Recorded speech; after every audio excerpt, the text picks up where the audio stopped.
Hi guys, kumusta?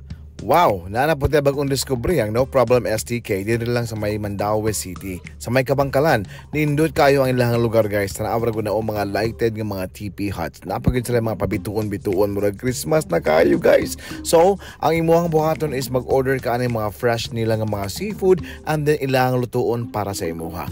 Naapod sila aning buko juice guys, 65 pesos only. Guys, tamis kayo, grabe. Nasa sila dessert, naapod sila mga sabaw-sabaw na ilarang na ay Bisaya nga tinulang manok o katong usa, I don't know what that was. And then manok nga Bisaya nga dumanhog. Pastilan lami kayo guys. Grabihan gyud na pag mga panga. Nag-enjoy gyud mi ang order. Mao na ilang operating hours. Kamo na bahala basa na ha.